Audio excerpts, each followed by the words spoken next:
I'm a trooper of the Washington State Patrol. I work here in the Snoqualmie Valley area, as well as the Bellevue area. I was fully commissioned as a state trooper since 2006. We usually investigate DUI crashes, speed enforcement, collision investigation. That's probably most likely where you've seen us out on the road the most.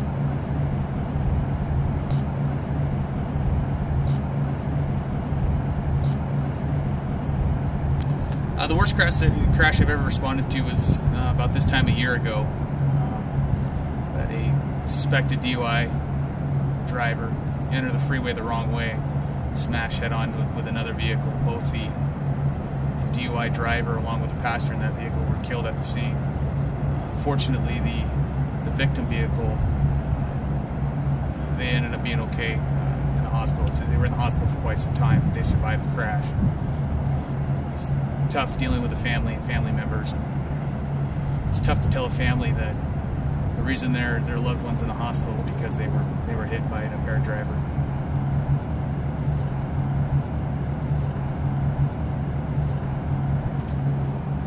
Think ahead, plan ahead. In my experience, it's usually the most intoxicated and or drug impaired driver is the one that says, yeah, I'm okay, and they end up driving the vehicle. Plan ahead, make better decisions, and just don't get behind the wheel.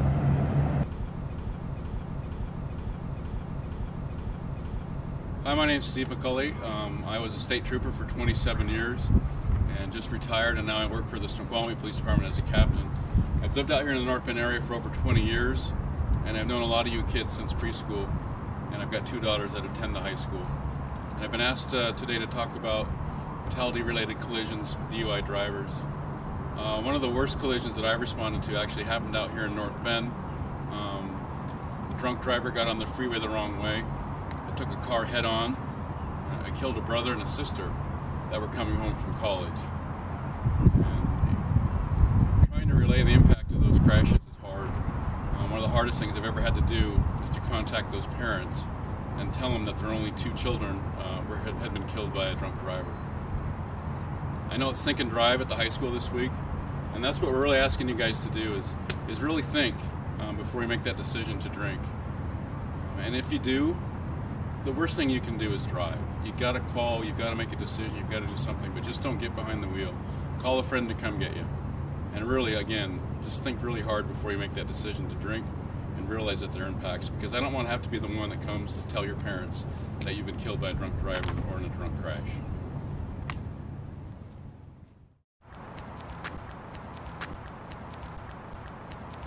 I'm a lieutenant with the Snoqualmie Fire Department. I've been doing it for about 14 years. I'm in charge of the C shift, in charge of training, everyday emergency activities, and basically keeping my guys in line.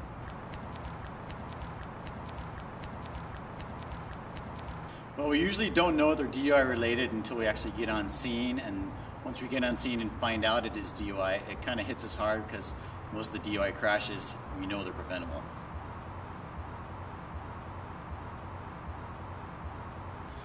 Well, they affect me personally because every time we get on scene for a crash, it takes a heavy toll on us and the rescuers. And then I also bring all these stories home to my children so they know to make the right choices and to make the right decisions. The worst crash was about 5 years ago. 3 girls were driving down the 202 hill by the Sailors Lodge. They lost control and drove off the edge. Their truck was pinned against a tree halfway down the hill. 2 of the girls passed away and only one survived. It was pretty hard for all the rescuers on the scene, but I can't imagine what it was like for the families and friends. Make the right choices, make the right decisions for you and for your friends and family. That's all I can tell you. My name is Eric Munson. I am a father of a 19-year-old daughter that was killed in a DUI crash. Yeah, my daughter grew up a lot like you guys. She went through high school and she was a cheerleader. She was an elite gymnast and competed all over the country. And she was a good kid. And she didn't get involved in drugs and alcohol. She didn't do those kinds of activities. But she went to a party, and at the end of the party, like most parties, she got into a car, and I don't know if she knew this or not, but the driver was impaired. And on the way home from that party, they crashed, and my little girl was killed. And from that point in our lives, we made the decision that we would talk to as many people as we could about the tragedies that come from drinking and driving, about partying, because the choices that she made that day ended her life and affected so many other people in her family and in her school and in her community. And I don't think a lot of people realize just how many people it affects when these kind of crashes happen. She was a good kid. She was fun. She was energetic. She had plans and futures just like you guys have. And I realize that there's pressures out there, and I realize that there is parties out there. But I guess my message to you guys is that you need to start thinking about it. You need to realize just how your choices will affect not only you, but just the whole community itself when these kinds of crashes happen. One decision, like my daughter's, ended her life and ruined so many others. And my daughter wasn't a partier, but she went there and she made a mistake. And my message to you is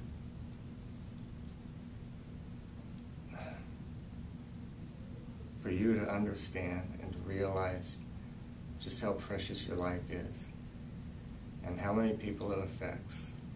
Because each one of you carries a gift, and I don't know what that gift is, but my goal for you, or my prayer for you, is to have you seek that gift and use those passions that you have to make a positive difference in your life, and not waste the time that you have here on earth. Heidi was a good kid. She was just like you, and now she's gone. And I just recently, recently I found a poem on her computer at home, and I want to read it to you. It goes, "Life is not perfect."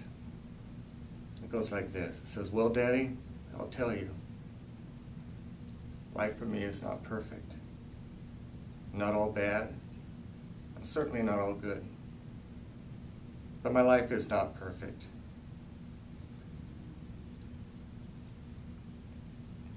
But every day I think of you and care for you, and sometimes even talk to you. But I'm also scared for you. When there is sadness, you can count on me. Please don't worry, because it'll be all right. Don't forget me, because you know that I love you. Don't worry, for I've been watching you, because sometimes life is not perfect."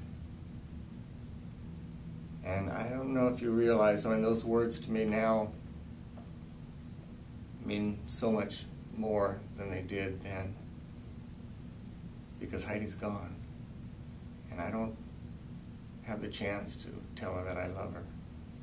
I don't have the chance to give her a hug, or hear her smile, or hear her laugh.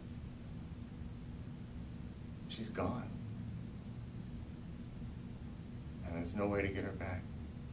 So my message is, again, think about those kinds of things. Think about the activities that you're involved in, because your choices truly do affect your tomorrows.